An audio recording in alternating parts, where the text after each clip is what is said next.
या फिर एक समुदाय मात्र? ये सवाल तुमने पूछा हुआ है कहीं पर? ठीक है, बैठो, बढ़िया।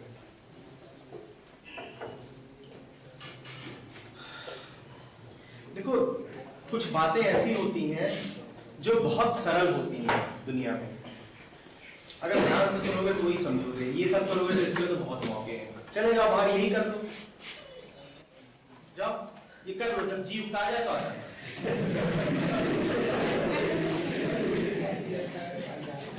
जिंदगी तुमने यही करते हुए बिताई है, अभी मन नहीं भर रहा।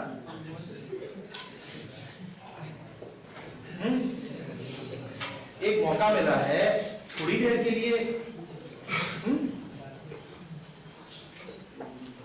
माफ कर दो उसको।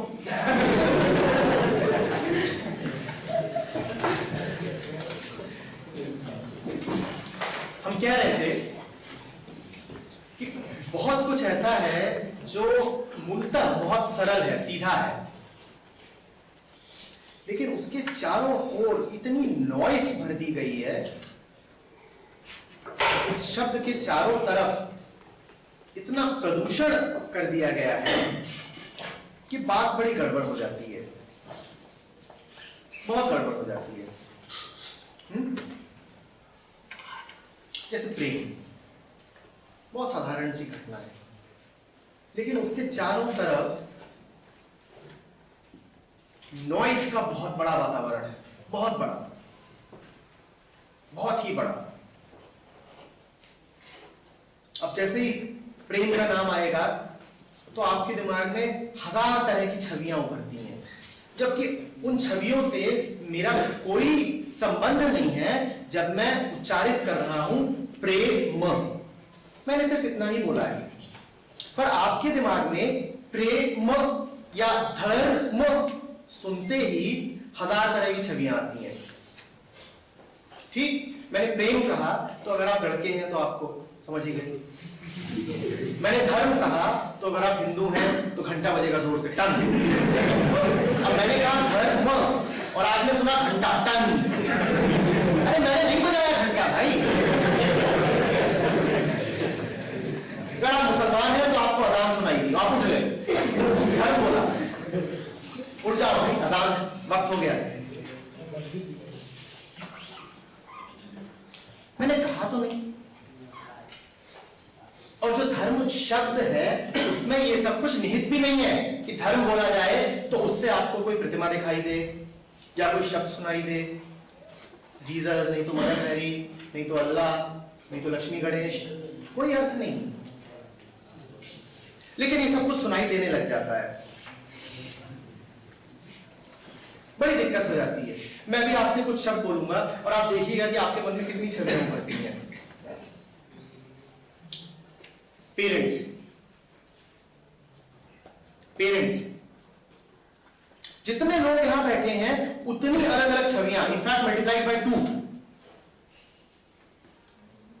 और उतनी ही नहीं, उससे भी ज्यादा, क्योंकि एक छवि दूसरे को जन्म देती है, एसोसिएटेड है दूसरे से। कंट्री, आ रही है बहुत सारी छवियां। कंट्री सुनते ही आपने कंट्री नहीं सुना, उससे संबद्ध जितनी छवियां हैं वो सब एक एक करके कौंध गई। तिरंगा भी दिखाई दे गया, जनगण भी सुनाई दे गया, सब हो गया। अरे तुम्हें कुछ और हो गया होगा भाई।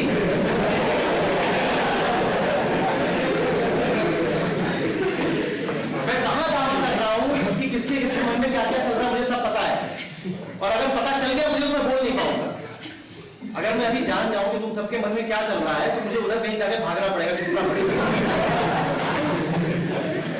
अगर तुम ही जान जाओ कि तुम्हारे मन में क्या चल रहा है, यहां पर एक फ्लैश प्लेयर चला दिया जाओ, दिखा रही किसके मन में क्या चल रहा है, तो तुम्हें मुंह छुपाने की जगह नहीं मिलेगी। और दावा करोगे नहीं हमारे नहीं चल रहा था, झूठ है, हमने बिल्कुल ऐसा नहीं सोचा। तो इतना उत्तेजित मत हो कि नहीं हमारे नहीं, उतना कुछ और हो रहा है, और ज्यादा खतरनाक।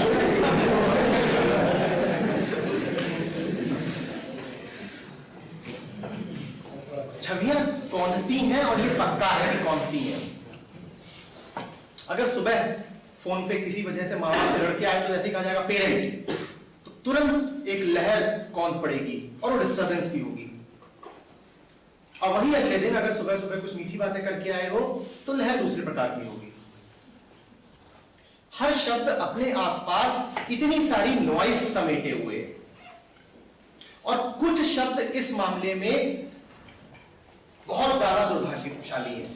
धर्म उन शब्दों में से एक है जो है बहुत सीधा, बहुत साधारण, बहुत स्पष्ट, लेकिन उसके आसपास इतना ताना बाना, इतने जाल बुन दिए गए हैं कि हमको वो स्पष्ट दिखाई नहीं देता।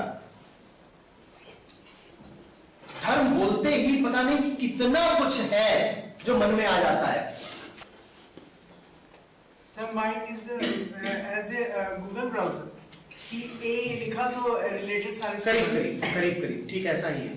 और जैसे गूगल सिर्फ उन चीजों को सर्च कर सकता है जो उसमें फीड की गई हो, yes, ठीक उसी तरीके से मन भी सिर्फ उसी एरिया में सर्च करता है जो उसके अनुभव में है।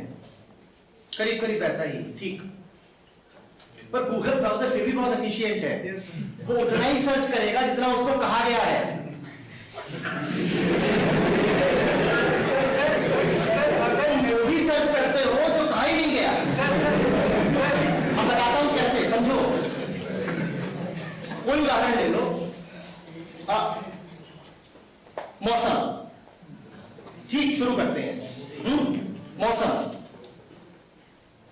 ठंड, गर्मी भी हो सकती थी। मौसम से आया ठंड, ठंड से आई गर्मी, गर्मी होती फिर पंखा चलता। अरे पंखा तो कोका कोला के कलर का, अच्छा कोका कोला। अब कोका कोला याद आया तो पेप्सी याद आया। अच्छा पेप्सी, हाँ मेरा दोस्त उसको पेप्सी बोलता था। पेप्सी याद आया तो पेप्सी की बहन याद आई। मन इस तरीके से काम करता है, आड़ी पेप्सी चाले लेता है। इसको फ्रायड बोलता है रैंडम एसोसिएशन। की शुरुआत इस बात से हुई थी कि बाहर देखा तो धूप उड़ रही है, और याद आया कि पिछली बार जब यहाँ आए थे तो बड़ी धूप लगती थी, तो ध्यान गया मौसम तो ठंडी तो गर्मी तो पंखा तो पंखे का रंग तो पेप्सी तो पेप्सी की बहन, और पेप्सी की बहन तो फिर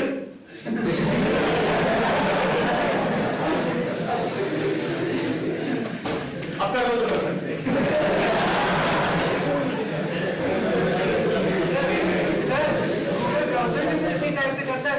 दूर वाले जो सर राम लिखा, ठीक, राम लॉर्ड राम, वो ये सोचता है जानता है कि उन पेजेस को वो एकदम अंत में अरेंज करे। yes, sir. वो इतना तो जानता है ना। यहाँ तो वो भी नहीं है, यहाँ तो वो भी नहीं। यहाँ तो कहाँ क्या पहुंच जाएगा उसका कुछ भरोसा नहीं। हम धर्म पे वापस आते हैं थोड़ी कुछ क्षणों के लिए। अगर तुम ध्यान से सुन रहे हो बेटा तो बस यही धार्मिक है, यही धर्म इतना सरल है कि अविश्वसनीय है। तुम्हें यकीन ही नहीं होगा कि इसका नाम धर्म है। नहीं, धर्म ये नहीं होता। धर्म तो ये होता है कि मैं त्योहार मनाऊं, मैं जितने भी नैतिक कृत्य हैं वो सारे करूं, एथिक्स का नाम धर्म है, मोरालिटी का नाम धर्म है। तुम्हारे मन में ये सारे विचार आएंगे, जबकि वो सब कुछ नहीं है। किसी कोड ऑफ कंडक्ट का नाम धर्म नहीं, किसी खास किताब के प्रति श्रद्धा रखने का नाम धर्म नहीं, मंदिर या मस्जिद जाने का नाम भी धर्म नहीं, कुछ खास विचारों को प्रश्रय देना और दूसरे विचारों को दूर रखना, इसका नाम भी धर्म नहीं। तुम जो कुछ सोच सकते हो, ठीक, अब बड़ी दिक्कत हो गई। तुम्हारे सर हम सब अधर्मी हैं। सर किसी की दिक्कत है, वो बात पूरी तरह सही नहीं है, क्योंकि अगर हम अपने आप को लेबल भी दे दें कि हम अधर्मी हैं, तो हमने ऐसा माना है कि एक कॉन्टिन्यूटी है, ये कॉन्टिन्यूटी है। और धर्म कोई कॉन्टिन्यूअस प्रक्रिया नहीं है कि फिलहाल अगर मैं धार्मिक हूं तो अगले क्षण भी धार्मिक रहूंगा। जब भी तुम ध्यान में हो, जब भी तुम होश में हो, तुम धार्मिक हो, और जिस भी क्षण होश गया धर्म भी गया, जिस भी क्षण होश गया धर्म भी गया। तो उसमें कोई कॉन्टिन्यूटी नहीं, वो लगातार 0 1 0 1 1 1 1 1 1 1 डिस्क्रीट वेरिएबल है, लगातार। समझ में आ रही है बात? सुबह जा करके पूजा कर आए हो या यहाँ कॉलेज में आने से पहले ऐसे अगरबत्ती घुमा आए हो, इससे तुम धार्मिक नहीं हो गए। किसको बेवकूफ बनाते हो? इससे तुम धार्मिक कहीं नहीं हो गए। सर किसी की हेल्प करना धर्म नहीं है। अंतर पड़ता है बेटा, किसी की हेल्प क्या करना, सर कैसे, क्यों हेल्प करना, किस वजह से हेल्प जिसको करना? हेल्प करनी है, जो हेल्पलेस है, हाँ। जिसको हेल्प, किसकी हेल्प करिए आज तक बताओ तो। सर सपोज कोई भी ट्रेन में बैठा है या किसी को मदद है, उस टाइम वो भूखा है, वो कुछ खरीद, तुम्हें कैसे पता कि तुम हेल्प कर रहे हो? हंसो नहीं, इस बात पे पूरी तरह समझो। तुम्हें कैसे पता कि तुम जो कर रहे हो वो हेल्प है? सर हर माँ बाप अपने बच्चे की हेल्प ही कर रहा होता है बचपन से, और बच्चे कैसे हो जाते हैं? ऐसे। ये सब हाईली हेल्प्ड नमूने हैं। बड़ी हेल्प की गई है तुम्हारी ताकि तुम ऐसे हो जाओ। तुम्हारी नीयत से क्या होता है? क्या तुम्हें होश है कि हेल्प के मायने क्या है? होगी तुम्हारी नीयत। एक शराबी है, वो हेल्प करना चाहता है, तो हेल्प के नाम पे क्या करेगा? भाई तू भी बहुत गम में लग रहा है, पी।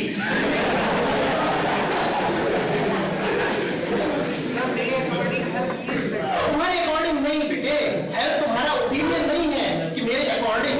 ये बोलते ही तुमने सिद्ध कर दिया कि तुम अभी कंडीशनिंग पे चल रहे हो। हेल्प मेरे और तेरे अकॉर्डिंग नहीं होती, धर्म भी मेरे और तेरे अकॉर्डिंग नहीं होता। ये एब्सोल्यूट से एग्जिस्टेंस के, इनका तुम्हारे व्यक्तिगत मत से, ओपिनियन से, इतिहास से कोई लेना देना नहीं है। ये रिलेटिव नहीं है, ये रिलेटिव नहीं है।